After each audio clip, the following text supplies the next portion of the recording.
friends, welcome to Jyoti Tandon's kitchen. Today I'm going to be sharing one of my son's favorite recipe, and that's butter chicken. So let me share this delicious recipe of how to make butter chicken at home. Let's get started. I'm actually using 1 kg of chicken thighs for this recipe, and you can use the whole chicken or chicken thighs and breast, but in this case I prefer making the butter chicken with chicken thighs. And the first step, and in my eyes one of the very important steps, is the marination, as that's what sets the stage for a delicious butter chicken. So the ingredients that we need are 1 cup of yogurt. This is homemade yogurt. You could even use a ready-made yogurt if you like. 1 teaspoon of red chili powder,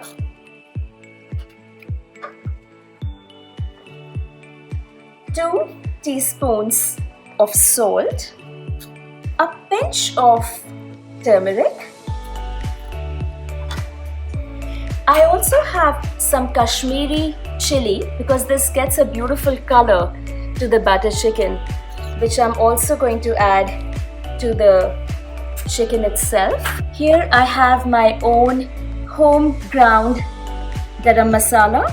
Although I'm sharing the recipe of how to make garam masala, you can also reference the recipe separately on my channel and look up just garam masala even for other preparations. Spices that we need are 1 star anise, 1 teaspoon cumin seeds, 4 cloves, 8 to 10 black pepper, half an inch cinnamon stick, 1 whole black cardamom, 1 bay leaf, and 1 to 2 dry red chilies. Dry roast the garam masala and grind it coarsely.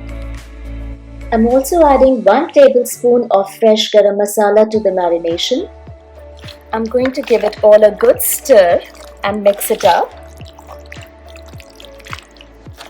And now I'm going to put 2 tablespoons lemon that I'm going to squeeze in. Also, did you know if you keep the lemon in warm water or leave it outside at room temperature, it actually gives more juice? I'm also going to crush some fresh garlic, about 5 cloves. The flavors of freshly crushed garlic are far superior than the ready-made ginger garlic paste that one gets. Alright, so our garlic is ready. So I'm going to put this fresh garlic in the chicken marination. Next is ginger that I will also first peel and then grate it directly into the marination. Freshly grated ginger also has amazing flavors and very good health properties as well, by the way. Give it a good stir, and I'm gonna leave this for at least 2 hours. While we are waiting for the chicken to marinate, let me also show you the Bhuna masala, and again you can see this recipe on my YouTube channel, but I like to freeze some Bhuna masala that I make in advance. So I'm going to take one of these cubes and let it pour on its own. Moving on to step 3, I'm also putting 2 tomatoes, 2 large tomatoes in 2 cups of water to boil, because I'm going to make fresh puree with this. But you don't really have to make fresh puree if you again don't have the time. Tomato puree from the cans also works equally well. We'll be using about 1 cup of puree for this recipe. Step 4. I've taken about 15 to 20 cashews that I'm going to soak in some water and blend these 2 for the puree. So the 3 ingredients for our butter chicken gravy itself are ready. The 3 ingredients are 1 cup tomato puree, 1 cup cream, and half a cup of ground soaked cashew paste. Step 5 is chopping and cutting. I'll be using 1 large red onion and I'll cut it into juliennes. Now onions are optional, you don't have to use it, but I like onion flavor in my butter chicken recipe.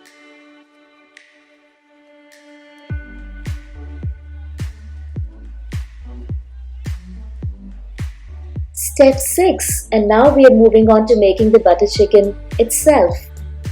I'm taking 2 tablespoons of butter and melting it. Now that the butter has melted, I'm going to saute the chicken in this butter for about 3 to 4 minutes on one side. I'm going to turn them around and let them cook for about 3 to 4 minutes more on the other side as well. I'm actually cooking this on a medium-high heat. Now that the chicken is cooked on both sides, I'm going to take it away and keep it on the side. In the same juices of the chicken, I'm going to put 1 teaspoon of ghee, or you can put more butter if you like. And I'm going to saute the onions that we had cut in this butter and the juices of the chicken itself. It's now time to add the other ingredients of the gravy. Now that our onions are nicely roasted, I'm going to put 1 ladle of the Bhuna masala, or the tomato, onion, ginger, garlic paste that we thawed earlier. Please do check out this recipe. I use it for lots of my dishes and recipes, and it really comes in handy for quick cooking. It's now time to add 1 tablespoon of washed kasuri methi. This is my secret ingredient, as it really adds beautiful flavor to the butter chicken, and I like to roast my kasuri methi while I'm roasting the onion and the other masalas. I'll be adding 1 more tablespoon of the Kashmiri chili powder and continue to roast this. You can actually smell the kasuri methi fragrance all over the house. I'm now putting the 1 cup of tomato puree that we had made earlier. To this, I'm also adding the cashew paste and roasting it all together. I'm now adding 1 cup of cream, and we'll saute this and let it cook for about 5 to 7 minutes before adding the chicken again to the curry. Now that our gravy has turned nice and thick and very well blended, I'm going to add the chicken back into the gravy and let it simmer and cook in its own juices for about 10 minutes. I'm going to add 1 more teaspoon of salt in this. Salt is always to be added to taste, and 1 tablespoon of sugar. This was half a tablespoon, so I'm using 2 of these. Now that the butter chicken has started to leave some butter on the sides, the gravy is really nicely done. It's creamy, it's rich, and it's delicious looking already. So I'm going to now take it off the pan and garnish it with some cilantro and a little more cream on top. And my last touch, I'm going to garnish it with some grated cheese. So hope you enjoyed this butter chicken recipe. Please do send me your comments of how it turned out for you. And don't forget to like and subscribe to my channel and continue to support my channel by sharing it with your friends and family as well. And always remember, eat naturally, live happily.